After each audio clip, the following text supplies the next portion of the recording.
The gun was already out of his holster before Timothy Norris fully registered that the woman standing in the doorway of the Silver Creek Sheriff's office had her own Winchester rifle leveled directly at his chest. He had been expecting a trap. He had not been expecting her. "Put it down," she said. Her voice was steady as bedrock, her dark eyes cutting through the lamplit office with the calm precision of someone who had aimed at things she did not want to miss many times before. "Put it down, or I will put you down. I am not given to idle threats, Mr. Norris." His reputation had preceded him into Silver Creek, Colorado, the way it preceded him into every town west of the Missouri River. Gunfighter, outlaw, hired killer. A man who had ridden with the Cantrell gang, burned homesteads, left decent folk bleeding in the red Colorado dust. Every dime novel printed between Denver and St. Louis had his name in the title somewhere, usually followed by a body count. That reputation was a loaded weapon all its own, and most people folded the moment they heard it. Sallie Whitfield did not fold. "Ma'am," he said carefully, because the woman's finger was resting with absolute authority on that trigger, "I think there's been a misunderstanding." "The misunderstanding," she said, taking one measured step into the office, the floorboards not daring to creak beneath her boots, "is that you walked into my sheriff's office to collect a bounty on an innocent man, my deputy, and you are doing that because someone paid you to make sure he never testifies at the Harmon trial next Thursday. So put the gun down." He stared at her. The lamp threw gold light across her face, catching the sharp intelligence in those eyes, the set of her jaw that told him she had already calculated every outcome in this room, and had decided she could live with all of them except the one where her deputy got dragged out in irons. He put the gun down on the desk. He had not done that for a person in 11 years. What happened in the weeks before that moment had started, the way most catastrophic things in the West did, with land. The summer of 1882 had been brutal in the San Juan Valley. The grass had gone yellow by June, the creek beds showed their stones by July, and by the first week of August, the ranchers who had overextended their acreage were looking at their cattle with the particular desperation of men who had borrowed against the future and now watched the future dry up and blow away. Sallie Whitfield had been sheriff of Silver Creek for 3 years. She was 27 years old, had a law certificate she had read for under Judge Adler in Pueblo, and was the finest rifle shot in 4 counties. The town had not been entirely comfortable with a female sheriff at first. The town had eventually gotten over it after Sallie tracked down the men who robbed the Pueblo stage, brought them back across 40 miles of mountain terrain in a February blizzard, and personally testified against them in a trial that sent 2 of them to the penitentiary for 15 years. After that, Silver Creek generally agreed that their sheriff was the most competent person wearing a badge in the San Juan Valley, gender being entirely beside the point. Sallie had her office, her deputy a young man named Cal Briggs who was 23 and earnest to the point of being slightly exhausting, and her system. She kept meticulous records. She maintained correspondence with the territorial marshal's office in Denver. She tracked criminal activity across the region the way a chess player tracks pieces on a board, always 3 moves ahead, always thinking about what the pattern meant before the pattern became a problem. The problem that August was named Gerald Harmon. Harmon ran the largest cattle operation in the valley, the Double H, and he had been systematically forcing smaller ranchers off their land for 2 years through a combination of water rights manipulation, forged land surveys, and outright intimidation. Sallie had been building a case against him for 8 months. The linchpin of that case was testimony from a man named Pete Aldridge, a former Double H foreman who had witnessed Harmon's men burn out the Acafer family, a black homesteading family, who had filed a legal claim on 160 acres of creek bottom land, and then watched Harmon forge a backdated deed to claim that land as his own. Pete Aldridge was scared. Pete Aldridge was so scared that he had come to Sallie's office in the middle of the night 3 months prior and told her everything in a whispered rush. his hat crushed in his hands. She had written down every word, had it notarized in Pueblo, and had filed it with the territorial marshal. The trial was set for the 14th of August. Pete was the witness who would break Harmon open. 2 weeks before the trial, Cal Briggs came into the office with a telegram from a contact in Denver. "Sheriff," he said, setting the paper on her desk with the careful expression of a man delivering bad news, "you're going to want to read this." She read it. Timothy Norris, formerly of the Cantrell gang, currently working as a bounty hunter and occasional hired operative for parties with money enough to afford him. Last known location, Durango, reportedly heading north. She looked at Cal. "Who hired him?" "Telegram doesn't say for certain, but there's been word that Harmon's lawyer made a trip to Durango last month." Sallie set the telegram down on her desk with a deliberate, controlled movement that concealed exactly how much that information unsettled her. She knew the name Timothy Norris. Everyone in the Colorado Territory knew the name. The dime novels had made sure of that. The legend was simple and lurid. Former Confederate guerrilla, ran with the Cantrell gang through the late 60s, graduated to solitary violence for hire in the 70s, and now operated in that gray legal space between bounty hunting and something considerably darker. The story said he had killed 14 men. Some versions of the legend said it was 20. She did not believe everything the dime novel said. She had seen too many dime novel legends turn out to be ordinary frightened men with better press than sense. But she also did not dismiss the threat. A man did not build that kind of reputation on nothing. "He's coming for Pete," she said. "That's my read," Cal said. "Then we are going to be ready for him," she said. "And we are going to be careful, because a man with his reputation for operational cleverness does not walk into a trap the obvious way. He walks into it the way you don't expect." She was right about that. She was wrong about almost everything else she thought she knew about Timothy Norris. He arrived in Silver Creek on the 3rd of August, riding a dark bay gelding with a cavalry build deep-chested, long-legged, the kind of horse that covered ground efficiently over rough country. He checked into the hotel under his own name, which was the first thing that did not match the profile she had been building. Men with dark motives did not use their own names. She watched him from across the street as he unsaddled at the livery, noted the way he moved deliberate, unhurried, completely aware of his surroundings without appearing to scan them, and she thought, "This man is very good at what he does, whatever that is." He was taller than she had imagined from the written descriptions and broader through the shoulders. His face was weathered in the way of men who had spent most of their adult lives outdoors, and there was a scar that ran from his left jaw toward his ear that the dime novels had mentioned, and for once gotten accurate. He was somewhere in his mid-30s, she estimated. He carried himself like a man who had learned a long time ago that his body was the most reliable weapon available to him and had maintained it accordingly. He went into the hotel. He did not go to the saloon. He did not go to the land office. He did not make any inquiries at the telegraph station. He went to the hotel dining room and ordered supper. Sallie went back to her office and thought hard. A hired operative coming to silence a witness before a trial had two basic approaches. He could take the witness out permanently, which would solve Harmon's problem but create a murder investigation and additional legal risk. Or he could present a fraudulent warrant, claim Pete Aldridge on a fabricated charge, and remove him from the county before the trial date. The second option was cleaner, left fewer obvious threads, and was considerably harder to prosecute. She had been thinking about that second option since Cal showed her the telegram. When Timothy Norris walked into her sheriff's office at 9 o'clock that evening, she was ready.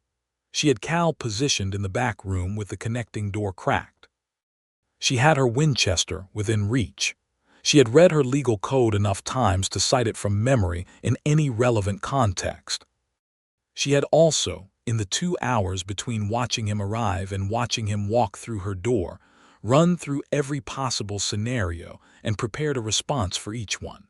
What she had not fully prepared for was the fact that he stopped cold in the doorway when he saw her. Not because she had the rifle. Because of something else, some recalibration happening rapidly behind his dark gray eyes as he looked at her and understood all at once that the person behind that desk was not who he had been told to expect. "Sheriff Whitfield," he said. "Not a question." "That is correct," she said. "And you are Timothy Norris, and I will tell you right now that if you have a warrant document in that coat, I want to see the originating court seal before I allow you to take custody of anyone in this county." He stood very still. Then he said, "I don't have a warrant." She kept the rifle level. "Then state your business." He took a slow breath. "My business," he said, "is that I rode 4 days to warn you." Sallie did not lower the rifle. "Warn me." "Gerald Harmon has hired 2 men out of Santa Fe," he said, his voice steady and measured. "Professional men. They're not coming to arrest your witness or buy him off. They're coming to kill him, and they're coming to make it look like something else so the trial gets postponed long enough for Harmon to move his assets out of the territory. They'll be here by the 6th. That gives you 3 days. The office was very quiet. Outside, a horse moved somewhere down the street. The lamp on her desk made small sounds as the wick burned. "Why," Sallie said, "would Timothy Norris ride 4 days to warn a county sheriff about anything?" He held her gaze.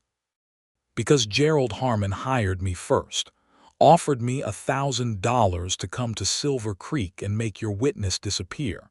I took his advance money, and then I rode here to tell you that. Because the Acafer family's daughter is married to my cousin in Pueblo, and I know what was done to them, and I am not going to be part of what Harmon is doing, not for any amount of money."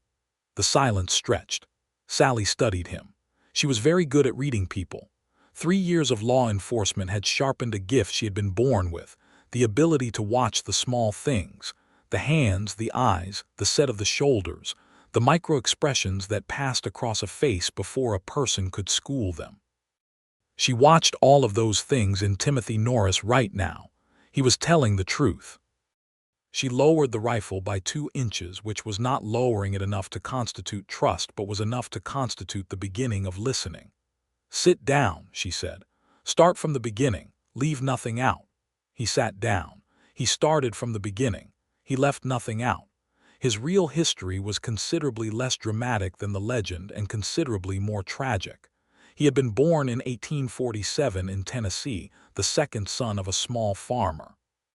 The war had taken him at 16, which was not unusual for Tennessee boys in 1863, and had left him in the irregular cavalry units that the histories sanitized and the dime novels glorified, and the actual participants generally remembered as the most brutal thing human beings had done to each other in living memory. He had ridden with Cantrell, yes. He had done things he could not undo, things that visited him still at 3 in the morning when the country was dark and quiet and there was nothing between a man and his own accounting. After the war, he had drifted west. He had tried ranching. He had tried freighting. He had tried the mines in Colorado for 2 years. None of it had taken root. The only skill he had that consistently translated into income was the thing the war had built into him, an absolute cold-blooded efficiency in dangerous situations, a marksmanship that was almost supernatural, and a reputation that made most men stand down before the situation required either. The bounty hunting had started honestly enough. He had genuine warrants, legitimate fugitives, proper legal process. But the West in the late 70s was not always precise about its distinctions, and the work had gradually shaded toward things that occupied grayer territory. He had told himself he chose carefully, that he never moved against innocent people, that there were lines he maintained. The Harmon Commission had arrived through a Durango lawyer named Spedding, wrapped in the language of a legitimate warrant retrieval.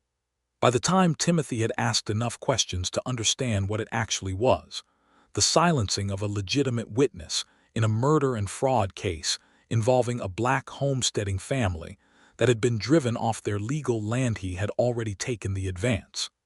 He had sat in his hotel room in Durango for 2 days thinking about the Acafer family. About Rosa Acafer, who had married his cousin James in Pueblo, and who had wept at their wedding with a happiness that had moved him unexpectedly. About what Rosa had told him of her family's claim, their work, the life they had built on that creek-bottom land. About what Harmon's men had done to it. He had made his decision in the early morning of the third day, saddled the bay gelding, and ridden north. Sallie listened to all of this without interrupting. She asked 3 clarifying questions, all of them precise and legally relevant. She was, Timothy realized with a startled clarity, the most analytically rigorous person he had been in a room with since leaving Tennessee. When he finished, she was quiet for a long moment.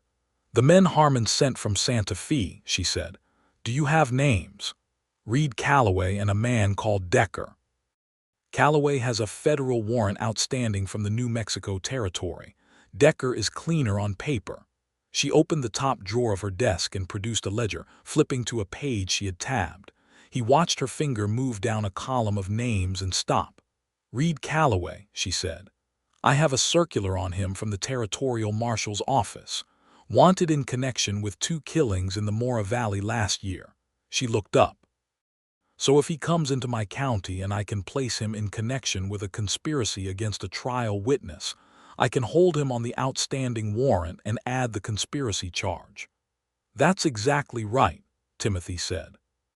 "Which means what I need from you," she said, "is a written statement about the commission Harmon placed with you through Spedding's office, detailing the nature of the request, the money exchanged, and the timeline." He looked at her. "That statement would be admissible in Harmon's trial." "Yes."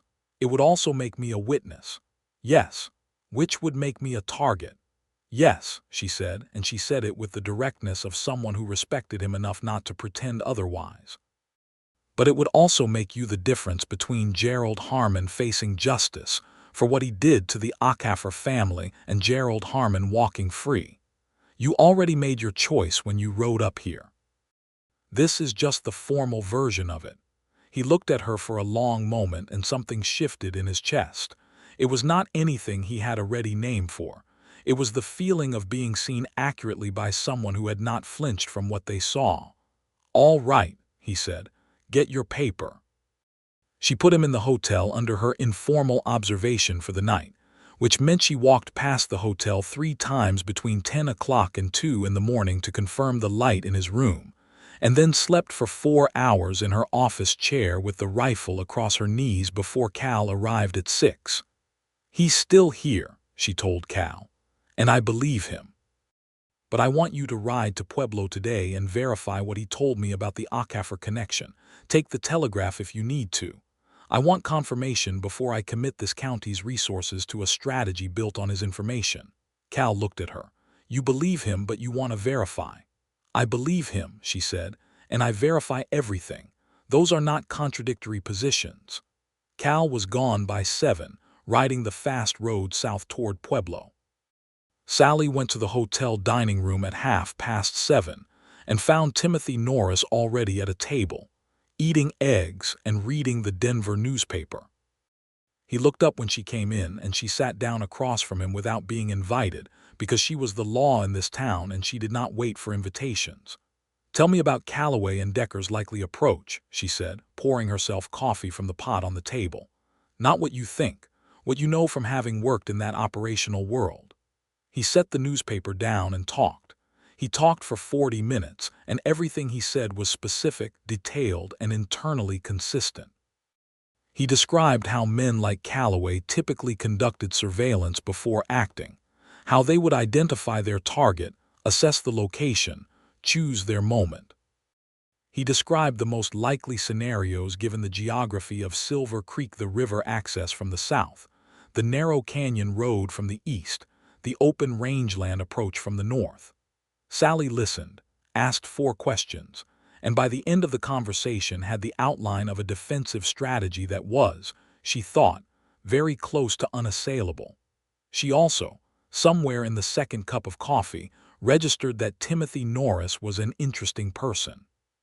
She pressed that observation flat and covered it with professional focus, because this was not the time, and more to the point, she had a rule. She had maintained that rule since she was 22 years old, and a man she had been foolish enough to trust had used her feelings for him to access information about an ongoing case that had then cost a good man his freedom. She had learned from that. She had built the rule into herself like a structural beam. She would not trust a man with a reputation that preceded him, not personally, not with anything that mattered. Timothy Norris had a reputation that preceded him into every room he entered. She told herself she remembered that clearly. Cal came back from Pueblo the next day with a telegram from James Norris, Timothy's cousin, confirming that Timothy had been at their wedding, had maintained intermittent but genuine contact with the family, and that Rosa had specifically mentioned, in a letter sent 2 months prior, that she had told Timothy everything about what Harmon had done to her family. The telegram was followed by a second one from the Territorial Marshal's office in Denver, responding to an inquiry Sallie had filed 6 months ago about the Double H operation. The Marshal's office was, it turned out, already building their own case. Harmon was bigger than she had known. His land manipulation scheme extended across 3 counties, and there were connections to a railroad acquisition scheme that had Washington implications. When she showed Timothy the second telegram, he was quiet for a moment. "He has more protection than you knew," he said. "Apparently. Which means the 2 men from Santa Fe are the front edge of something that goes deeper." He looked at her steadily. "Sheriff Whitfield, with respect, this has gotten considerably more complicated than a county-level case." "I know that," she said. "Which is why I've been corresponding with the Marshal's office for 6 months, and why I have been building a case meticulous enough to survive scrutiny at any level it reaches." She met his gaze. "I do not do incomplete work."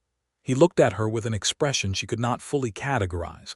It was somewhere between admiration and something that had more heat in it, something she was not going to let herself look at directly. "No," he said quietly. "I can see that." She changed the subject. "I want to show you the map I've been working with, the defensive positions available if Calloway and Decker come from the river approach." "All right." She spread the map on the table between them. It was her own work. She had drawn it herself over the past year, annotating it with details that no commercial map would have, the locations of reliable cover, the angles of fire from the high ground above the creek, the specific points where the canyon road narrowed to a single file. It was, objectively, a remarkable piece of tactical documentation for someone who had not been formally trained in military strategy. Timothy looked at it for a long time. Then he looked at her with an expression that was entirely unguarded, something she suspected happened rarely. "You drew this," he said. "Over several months, yes. The elevation markings are accurate to within 6 feet. I used a surveying level I borrowed from the Pueblo land office." He was very quiet. Then, "I have worked with men who spent 3 years at West Point who could not produce something like this." She felt something warm move through her chest and immediately redirected it into professional satisfaction. "Thank you. Now, the approach from the south here is the most likely if they want to avoid being seen on the main road. The river bend creates a natural screen until this point, which means the earliest warning position is here, above the willow breaks." She moved into the tactics and he followed her, contributing genuinely useful observations because, whatever else he was, he knew terrain and he knew how men moved through it. They worked through the map for an hour and came out the other side with something solid. The defensive plan was hers. He contributed to it. It was a collaboration, and she was clear in her own mind about where the intellectual architecture had come from. She was also, by the end of that hour, considerably less certain about her rule. The 5th of August passed in careful preparation. Sallie organized Cal and 2 reliable deputies she had telegraphed from the next county into position at the early warning points she had identified on the map. Timothy, at her direction and with her explicit authority, took the high ground above the river bend on the south approach, the most technically demanding shooting position, requiring the patience and precision that his actual documented skills justified. She had thought hard about arming him and placing him in a tactical position. She had thought about it from every angle she could find. In the end, the decision came down to this. He had ridden 4 days to warn her. He had offered to testify against the man who had hired him. He had sat across from her for 2 days now and answered every question she put to him without deflection or evasion. Whatever Timothy Norris had been, whatever the legend said about him, the man in front of her was doing the right thing at considerable personal cost. She told him this plainly when she gave him the position assignment. "I want you to understand," she said, "that I am making this decision based on your actions in this situation, not on your reputation. Your reputation, as far as I can determine, is about 60% legend and 40% a version of you that you have been moving away from for some time." He was quiet for a moment. "Then most people lead with the reputation. Most people don't read closely enough," she said. "I read closely." He held her gaze, and that thing she kept not looking at was there again, plain as sunlight. She turned back to the map. "Be in position by 4 in the morning. The river light will be good enough by 5:30 to give you clear sight lines. If Calloway and Decker come from the south, they will almost certainly come in that window, early enough to be at the target location before the town is fully awake, late enough to have light for navigation." "Understood," he said. "And Mr. Norris," she met his eyes. "I want them alive if possible. I want them as witnesses. Calloway's testimony about who hired him is worth more to me than—" "I understand," he said. "I will not fire unless there's no alternative." She believed him.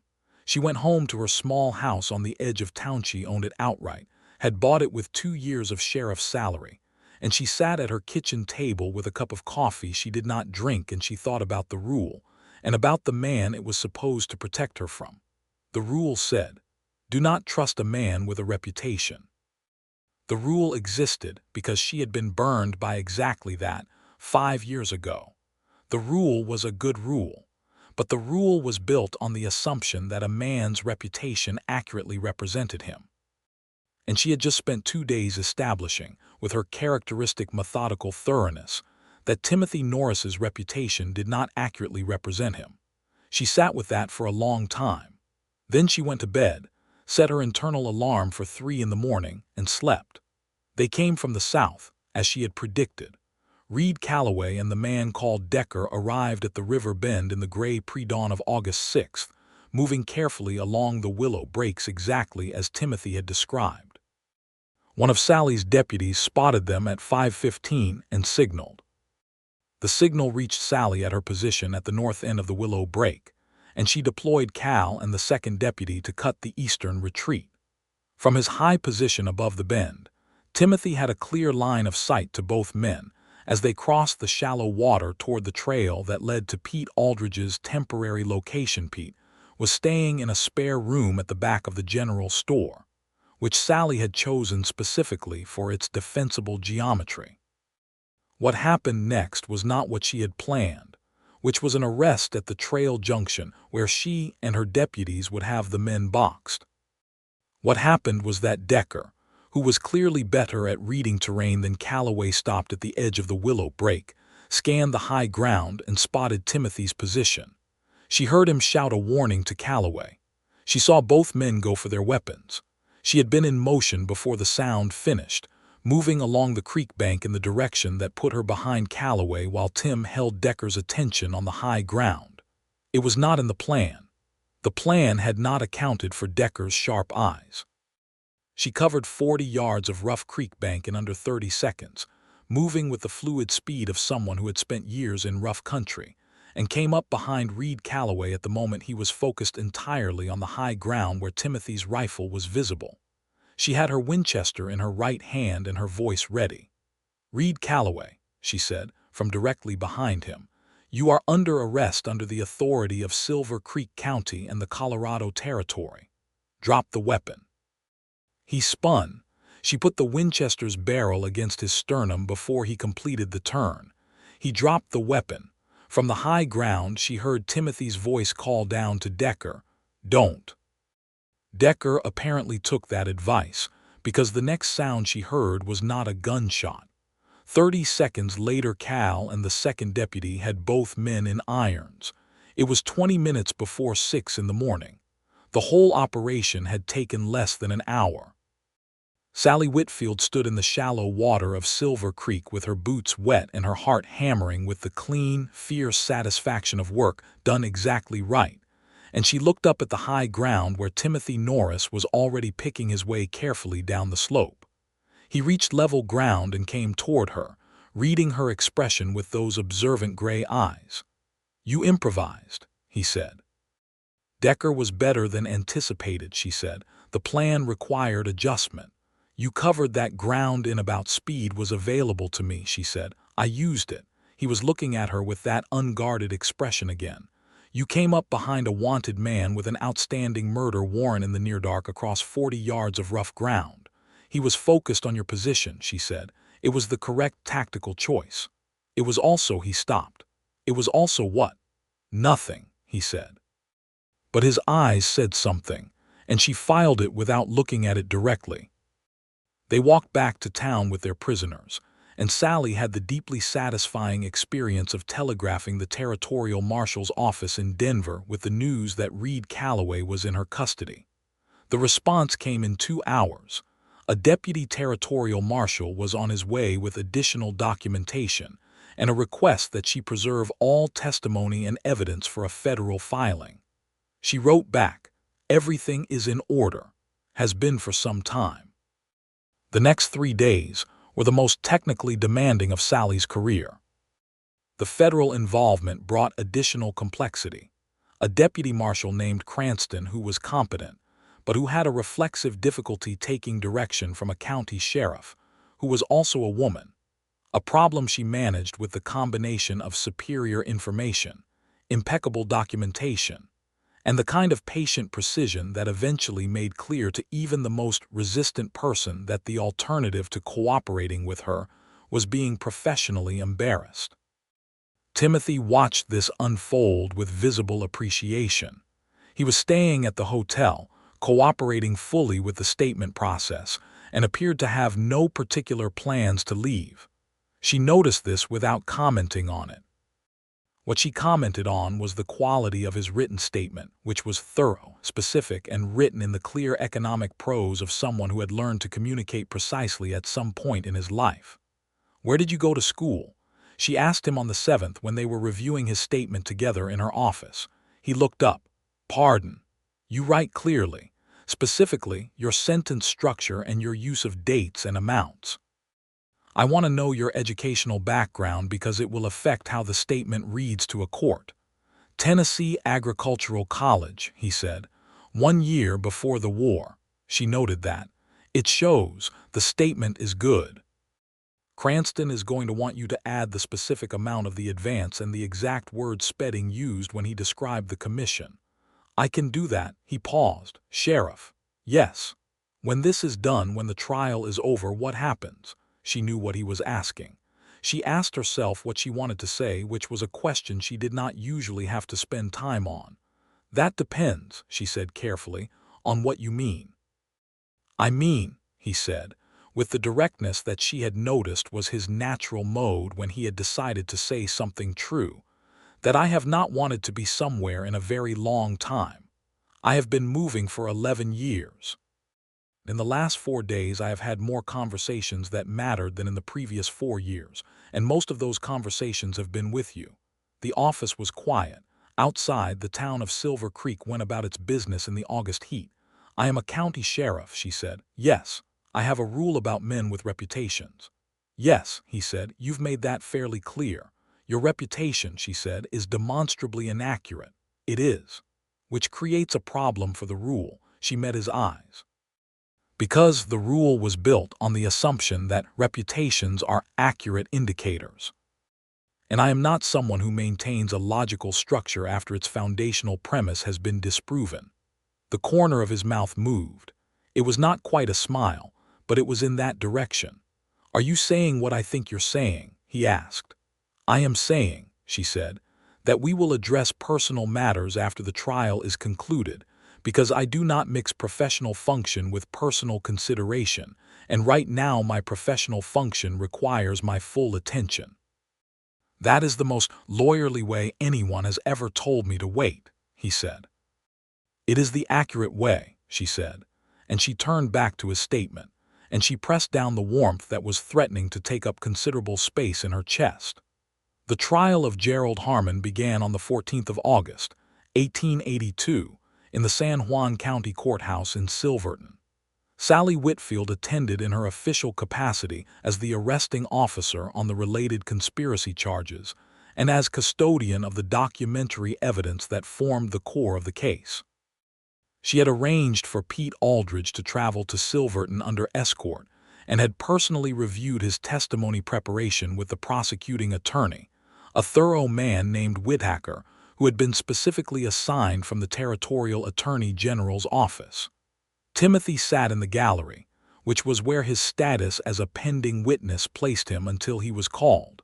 He was called on the second day.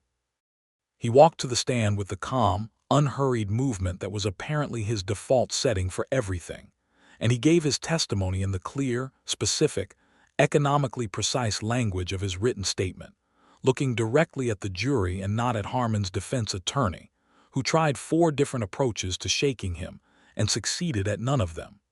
Sallie sat at the prosecution table in her role as supporting officer and watched the jury watching Timothy, and she thought, they believe him. He has the particular quality of a man who has decided to stop performing and simply be honest, and that quality is impossible to manufacture and unmistakable when it's real. Pete Aldridge testified on the 3rd day. He was visibly frightened, and he was visibly determined, and he told what he had seen with enough specific detail and emotional authority that 2 jurors were openly moved. On the 4th day, Reed Calloway having been offered a reduced sentence in exchange for cooperation, which Sallie had negotiated personally with Deputy Marshal Cranston through 2 days of patient, precise argumentation testified about the commission from Spedding's office and the connection to Harmon. Gerald Harmon's face, during that testimony, was the face of a man watching a careful structure collapse. The verdict came back on the 5th day. Guilty on 4 counts, including the fraud and the conspiracy to obstruct justice. The judge imposed 15 years in the Territorial Penitentiary. Sallie Whitfield stood on the courthouse steps in the late afternoon sunlight and felt the quiet, profound satisfaction of 8 months of work reaching its proper conclusion. The Acaffer family's land claim would be restored through a civil proceeding that the Territorial Marshal's office was already processing. Justice was, if never perfect, at least functional in this instance. Timothy came to stand beside her. He was not touching her, just standing close enough that she was aware of him. "It's done," he said. "It's done," she agreed. They stood there for a moment in the gold light, and then she turned to look at him, and she let herself look directly at the thing she had been not looking at for 12 days. "The professional considerations," she said, "have been resolved." "They have," he said. "I would like to have dinner," she said, "not in any official capacity." The almost smile became an actual smile, and it changed his face in a way that she found extremely inconvenient to her continued composure. "I know a restaurant in Silverton that is reportedly acceptable," he said. "Then let's go," she said. The restaurant was more than acceptable. It had tablecloths and candles, and a menu that included things that were not available in Silver Creek, and they sat across from each other in the warm light and talked for 3 hours. She learned that he could genuinely cook, not just manage over a campfire, because he had spent a year working for a hotel kitchen in Cheyenne after leaving the mines, learning it from a French cook who had ended up in Wyoming through a sequence of events that neither of them fully understood. He learned that she had grown up in Ohio, daughter of a woman who had been a teacher and a man who had been a circuit court judge, which explained both the law certificate and the precision. That she had come west at 22 with her former fiancé, who had been a newspaper editor with romantic ideas about frontier life, and that when the frontier had not been romantic, he had left, and she had stayed, because she had found, to her own surprise, that she suited the West and the West suited her. She learned that he had a horse he had owned for 7 years and considered with more consistent affection than he had applied to most human beings in the same period. He learned that she was a better shot than everyone in 4 counties, which he had by now inferred from multiple sources, but which she demonstrated in the concrete by describing a shot she had made at 320 yards in a crosswind to bring down a fugitive's horse in the February blizzard 2 years ago. Not the man, the horse, because she had judged that dismounting him would end the chase without requiring her to kill someone, which turned out to be correct. He stared at her during that story with an expression of pure, uncomplicated astonishment. 320 yards, he said, in a crosswind, on a moving target. The horse was moving, yes, in a blizzard. There was visibility, she said, intermittent. I have, he said slowly, been told I am a good shot. Your dime novel reputation suggests it, yes. I am, he said. I am a very good shot. I have never attempted a shot like that. She looked at him steadily. The calculation is not complicated if you understand the exterior ballistics. Wind compensation at that range with a .4 440 Winchester requires. You did the calculation in a blizzard while chasing a fugitive. I had a moment while he was crossing the open, she said, maybe 4 seconds. He was quiet for a moment and then he laughed. It was a genuine, unguarded laugh, the kind that came from real surprise, and it was the first time she had heard it, and she thought, there he is. There is the actual person, the one under 11 years of hard country and dark reputation and solitary movement. Sheriff Whitfield, he said, you are the most remarkable person I have met in my adult life. Sallie, she said. He stopped. My name is Sallie, she said.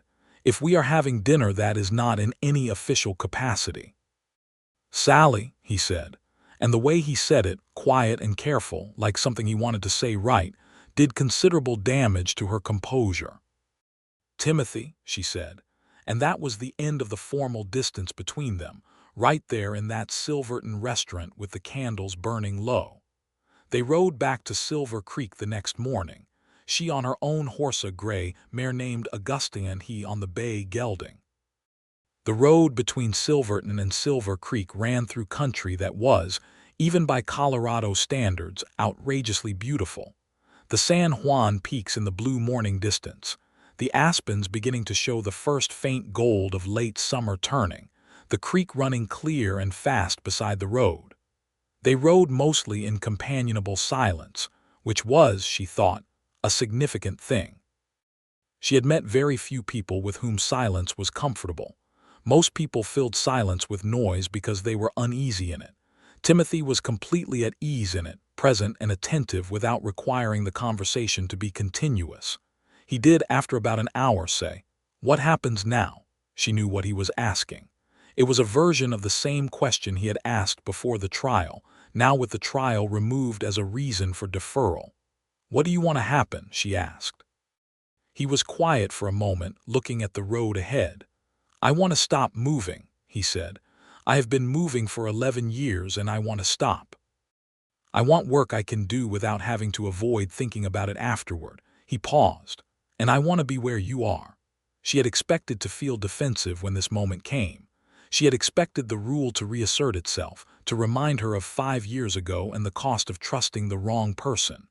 Instead, she felt with a clarity that was almost physical that the rule had already done its job. It had kept her careful. It had made her verify and document and watch and think. And all of that careful watching had produced a conclusion. This was not the wrong person. "Silver Creek has a vacancy coming," she said. He glanced at her. "Cal Briggs has been offered a position with the Territorial Marshal's office," she said. "He told me 2 days ago. I will need a deputy." He was quiet for a long moment. "Are you offering your deputy position to a man who rode with the Cantrell gang in 1863? "I am offering it to a man who rode 4 days out of his way to do the right thing, who gave voluntary testimony that contributed to a major fraud conviction, and who is, based on my observation over the last 2 weeks, both competent and honest." She kept her eyes on the road. The Territorial Marshal's Office is already aware of your cooperation and has indicated in writing that it will be reflected in any background review." "I checked." "You checked," he said. "I check everything." The almost smile. "I know. The job pays $32 a month plus room allowance," she said. "The work is not simple and the hours are irregular. The sheriff is demanding." "I've noticed," he said, and this time the smile was full and she let herself look at it. "Think about it," she said. "I don't need to think about it," he said. She nodded once, professionally, and they rode the rest of the way to Silver Creek in the comfortable silence of two people who had made a decision and were at peace with it. The weeks that followed were the strangest and best of Timothy Norris's adult life. He was sworn in as Deputy Sheriff of Silver Creek County on the 20th of August, in a brief ceremony in Sallie's office that was witnessed by Cal Briggs, who shook his hand with genuine warmth, and three town council members, who seemed collectively uncertain how to feel about this, and ultimately decided to feel cautiously optimistic, primarily because Sallie had explained the situation to them with the patient precision she applied to all things. And arguing with Sallie Whitfield's explanation of a situation was something most people found they were not equipped for. The work was real and sometimes hard. He rode patrol in rough country, managed the occasional dispute between neighboring ranchers with a combination of patience and physical presence that turned out to be exactly the combination most disputes required, and handled the paperwork with the same clear-sentence discipline that had impressed Sallie in his testimony. He also learned, in the practical daily way of working alongside someone, what it was to be around a person of genuine intellectual depth and professional integrity. Sallie ran her office the way she ran her cases: meticulous, precise, never satisfied with incomplete information, always building forward. She was also, he discovered gradually, funny in a dry, unexpected way, capable of observations that made him laugh at moments he had not expected to be amused. She was kind to people in difficulty, with a directness that was more useful than softness. She was impatient with dishonesty in all its forms, including the small social dishonesty of pretending things were fine when they were not. He was deeply in love with her by mid-September. He thought she was aware of this. He thought she felt something equivalent. But Sallie moved at her own pace and on her own terms, and he had learned quickly that rushing her was not a strategy that led anywhere productive. She kissed him on the 1st of October. It was not planned. They had been riding back from a property dispute on the eastern range. The aspen gold was peak and blazing, and they stopped to rest the horses at a spring he had found 2 weeks earlier on a patrol route. She was explaining her read of the property boundary dispute, and he was listening, and the light was doing something extraordinary through the aspen leaves, and she stopped mid-sentence because he was looking at her rather than at the land in question. She looked back at him, a long, level, characteristic Sallie Whitfield look. Then she leaned across from Augusta's saddle and kissed him briefly with great precision and evident intention. He sat very still for a moment. She sat back, straightened her hat. "The property line in question," she said, "runs from the corner post by the dry creek bed to the Sallie," he said. She stopped. "Could we address that first before the property line?" She considered this. "Yes," she said, "I think we could."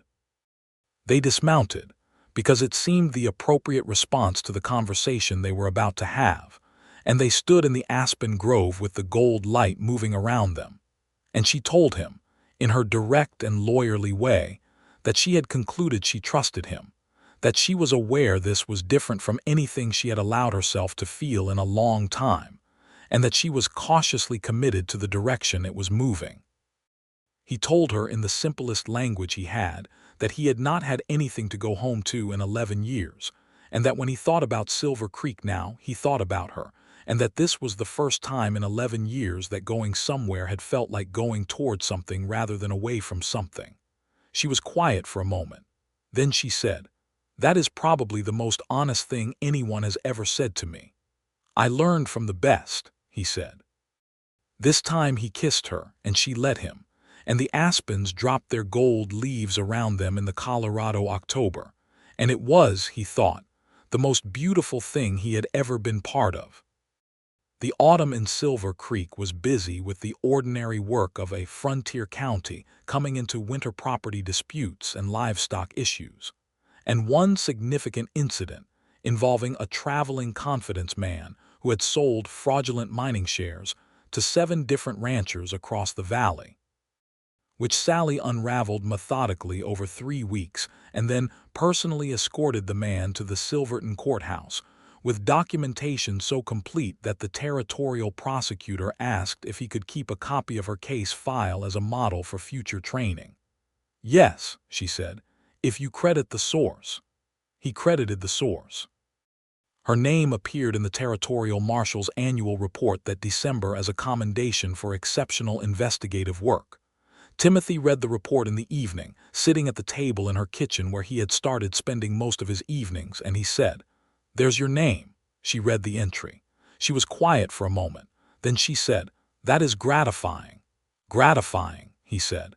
"You are mentioned by name in a federal report for exceptional work, and your response is gratifying. What would you like me to say?" "Something that indicates you understand how good you are." She looked at him. "I know how good I am," she said. "I simply do not require external validation to maintain that knowledge, but it is gratifying when the record reflects it accurately." He shook his head slightly, fond and exasperated in equal measure. She was absolutely the most self-possessed person he had ever known. "I have a question," he said. She looked up from the report. "I have been spending most of my evenings here," he said, "for about 2 months now." "That is accurate." "I would like to make that a permanent arrangement," he said. "By which I mean, I would like to discuss the question of whether you would marry me. With the understanding that I am asking because I love you, and because this is where I want to be and not for any practical reason, although the practical reasons also exist." She was very still for a moment. "You are asking me to marry you." "I am. In my kitchen." It seemed like a natural location given that we have had all of our most important conversations in it. She looked at him for a long, measuring moment.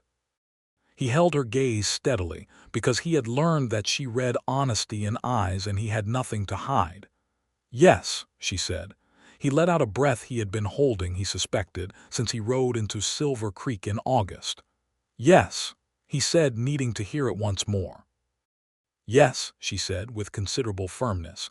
"And I want to be clear that I have thought about this with the same thoroughness I apply to everything, and the conclusion is consistently the same, so you may stop looking surprised." He was across the kitchen in 3 steps, and she stood up to meet him, and he held her with a care and a wholeness that was new to both of them. The feeling of being in the right place, with the right person, at the right time, after a long, difficult road. They married on the 15th of November, 1882, in the Silver Creek Community Hall. Judge Adler came down from Pueblo to perform the ceremony, which Sallie had organized with characteristic precision, and which Timothy had contributed to by ensuring that there was enough food for 3 times the expected attendance, because he had correctly predicted that everyone in Silver Creek and a fair portion of the surrounding county would find reasons to be present. He was right. The hall was packed. Rosa and James Norris came from Pueblo, and Rosa embraced Sallie with a warmth that made clear she understood what this woman had done for her family and what it meant.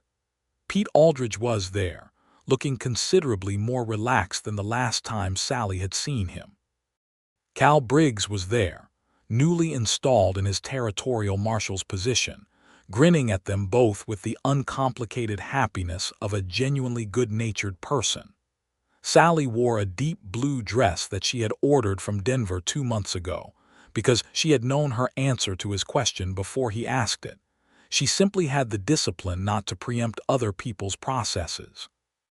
She had her dark hair up, and she looked, Timothy thought, like the most capable and beautiful person in the room, which she also objectively was. He wore his best suit, which he had also ordered from Denver at her tactful suggestion. Judge Adler performed the ceremony. Timothy said the words and meant every one. Sallie said the words and meant everyone with an additional quality of precision that made the judge later comment that it was the most intentional vow he had ever witnessed. When it was done, they stood together in the November hall with Silver Creek celebrating around them, and she leaned close to him and said quietly, "I had a rule." "I know," he said. "It was a good rule," she said, "based on a sound premise." "It was." "The premise turned out to be wrong in your specific case." "It did." "I am glad," she said, "that I read carefully enough to notice." He put his arm around her and she leaned into him, easy and natural as if they had been doing it for years, and he thought, this is what home is. He had not known what that word meant for a very long time. Now he did. The winter of 1882 into 1883 settled over the San Juan Valley in the proper Colorado fashion, deep snow on the high country, ice on the creek, the long quiet season when the work changed character, and the days shortened to a narrow window of pale mountain light. Silver Creek was not a difficult winter town. It had been built for this by people who understood what Colorado winters were and had stocked accordingly. Timothy and Sallie shared her house, which they enlarged in the spring with a room added to the back, because they were both people who needed space to think and work, and a second room for papers and books, and the considerable quantity of legal documents that a county sheriff accumulates was not an extravagance but a practical necessity. Timothy took on more of the patrol work during the winter, while Sallie worked on a property rights reform proposal. She was developing in correspondence with a territorial representative in Denver a proposal that would make the kind of manipulation Harmon had used against the Ackaffer family substantially more difficult to execute. The proposal was meticulous, precisely argued, and referenced precedents she had identified through correspondence with law offices in 3 states. The representative wrote back that he had shown it to 2 members of the Territorial Council and that they were seriously interested. He also wrote that he was curious who the author was, as the argument was the most rigorously constructed land rights document he had seen since reading federal case law from the Eastern courts. She wrote back with her name, title, and county. There was a brief pause in the correspondence, and then a longer letter that engaged seriously with her arguments. Timothy watched this unfold with the particular quiet pride of someone who loves a person precisely because of what they are. "The representative has agreed to sponsor the proposal," she told him one February evening, looking up from her correspondence with an expression of deep, clear satisfaction. "Of course he has," Timothy said. She looked at him. "You wrote the argument," he said. "It is unanswerable. He had no choice." She smiled, rare and genuine, and he thought for perhaps the 100th time that watching Sallie Whitfield smile was the best available evidence he had found that the world occasionally worked out right. By March of 1883, Sallie knew she was expecting their first child. She informed Timothy on a Thursday evening with the same directness she applied to all information, sitting across the kitchen table from him with the lamp between them. He was very still for a moment. "Are you certain?" he said. "I am certain," she said. "I have been tracking the signs for 3 weeks to be sure before mentioning it."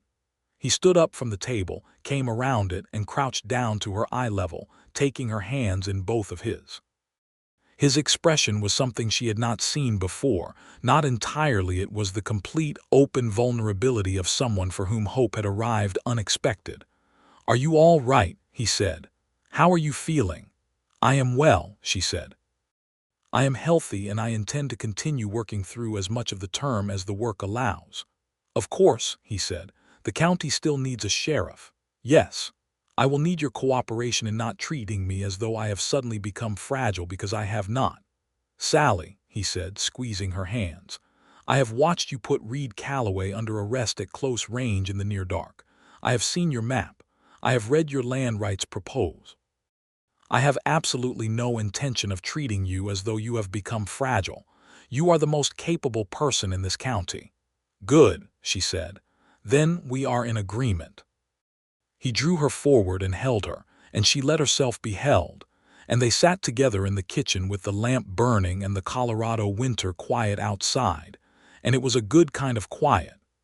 Their son was born on the 17th of October, 1883, in their house in Silver Creek, with a Pueblo-trained doctor who had come to the valley that spring in attendance. Timothy was there for all of it, which was not the universal practice for husbands in 1883, but which Sallie had specified she wanted, and which he had absolutely no intention of missing. The boy was healthy and loud, and had, from his first hour, an expression of focused attention that made Timothy think of his mother. "What shall we call him?" Timothy asked, sitting beside her in the afternoon light. She had thought about this. She had thought about it for several months in the systematic way she thought about things. "James," she said, "for your cousin." He was quiet for a moment. "You want to name him after James?" "He helped make this possible," she said. "Not in the obvious way, but if James had not married Rosa and Rosa had not told you what Harmon did, you would not have ridden to Silver Creek." "And I would not have," she stopped. "Have what?" he said quietly. "Have this," she said, which was not a word she used loosely. He pressed a kiss to her hair. "James," he said, "James Norris." The baby, who appeared indifferent to names but interested in his mother, made a sound of general approval, and that settled it. The years that followed were full in the way of lives built properly on strong foundations. Sallie served as sheriff of Silver Creek County for another 4 years after young James was born, finally stepping back from the position in 1887, not because she had lost any of her capacity, but because the territorial attorney general had approached her about a different role, consulting with counties across the Colorado Territory on investigative methodology and case documentation practices, work that paid better, used her skills fully, and could be done from Silver Creek. She wrote a manual on investigative documentation for frontier law enforcement that was adopted by 6 territorial jurisdictions by 1890 and was being discussed for federal adaptation by the time she finished revising it for the 3rd time. Timothy continued as deputy sheriff under the new sheriff, a man named Torres who had come up from New Mexico and who had the wisdom to recognize immediately that his deputy was one of the most valuable law enforcement resources in the region, and to treat him accordingly. Timothy was offered the sheriff's position himself in 1889 when Torres moved to a federal posting, and he took it and ran it with the same methodical integrity he had learned by watching Sallie and the same physical competence he had spent his adult life developing. The reputation followed him for a while. It diminished as the years accrued, and the actual record of Timothy Norris in Silver Creek became the dominant data point.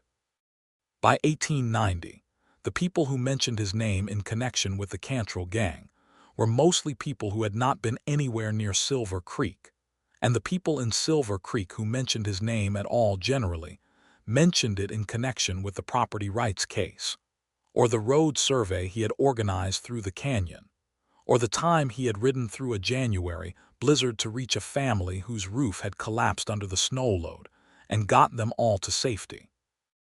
The dime novel version of Timothy Norris gradually became a story that people told about someone else.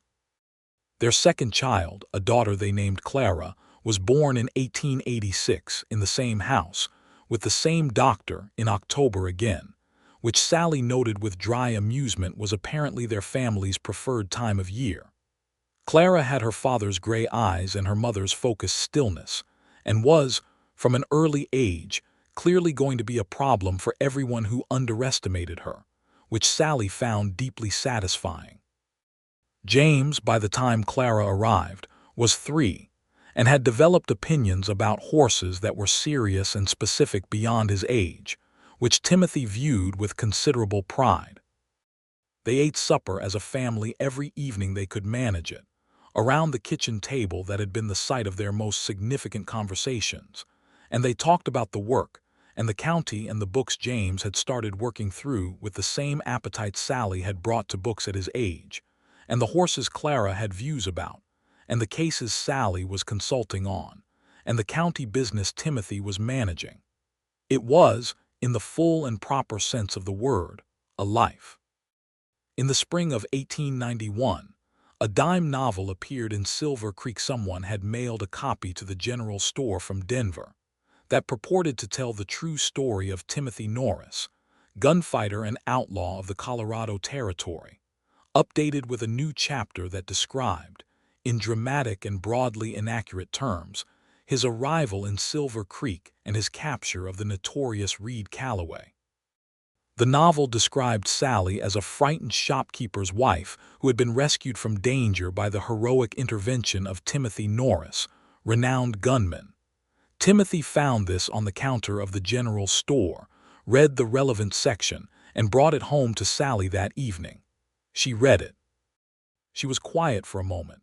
"Frightened shopkeeper's wife," she said. "That is what it says," he said, keeping his expression carefully managed. She set the novel down on the table.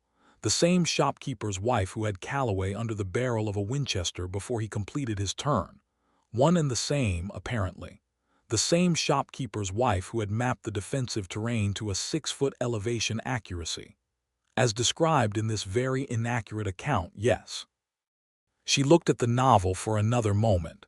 Then she looked at him, and something in her expression shifted toward the dry amusement that he loved particularly. "I am going to write a letter," she said, "to the publisher." "To the publisher," she confirmed. "I will include a copy of the actual event documentation from my case files, a corrected account of the relevant tactical decisions, and a note suggesting that accurate representation of the operational facts would serve their publication's credibility better than the current approach." "That will be an interesting letter for them to receive," he said. "It will be a precise letter," she said. "Whether they find it interesting is their business."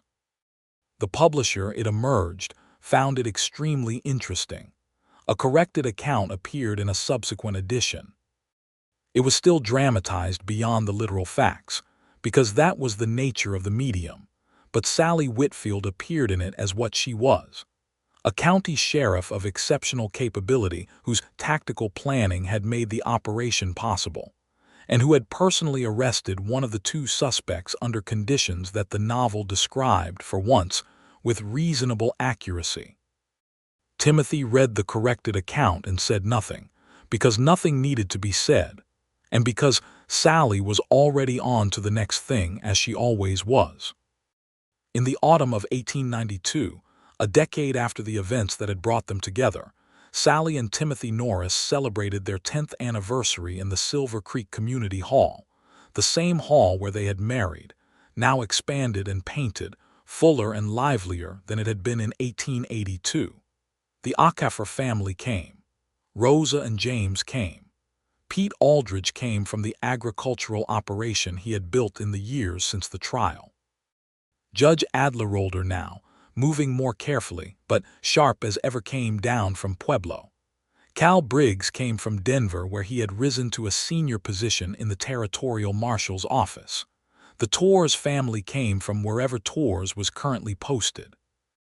Clara, 6 years old, decided that the community hall required her immediate and comprehensive exploration, and conducted it while James, now 9, stood with the focused seriousness of a child who has decided to observe the adults carefully and draw conclusions. Timothy stood near the door in the early evening, watching his family and the room, and Sallie came to stand beside him, shoulder to shoulder, the way they had stood on the Silverton courthouse steps 10 years ago. 10 years, she said. 10 years, he agreed. "I have been thinking," she said, "about what I would tell the version of myself who was standing in this hall in 1882 about to get married, knowing what she knew then and not what she knows now." He looked at her. "What would you tell her?" She was quiet for a moment. "That the rule was useful," she said. "That it kept me careful and made me pay attention, which is how I learned that the rule did not apply. That the reputation was wrong, and the only way to know that was to look past it. And that the looking past it, the careful, thorough, precise looking, was the most important thing I ever did with my professional skills." She paused. "Professionally or otherwise?" He was quiet for a moment, watching the room, watching James very carefully examine the punch bowl and draw conclusions, watching Clara discover that the community hall had a small stage at the far end and immediately claim it. "What about you?" she said. "What would you tell yourself?" He thought about it honestly, the way she had taught him to think about things. "I would tell myself," he said slowly, "that I spent 11 years being a reputation instead of a person. And that the woman I was going to meet was going to be completely unimpressed by the reputation and deeply interested in the person. And that this was the best thing that was ever going to happen to me." He looked at her. "And that I should ride faster."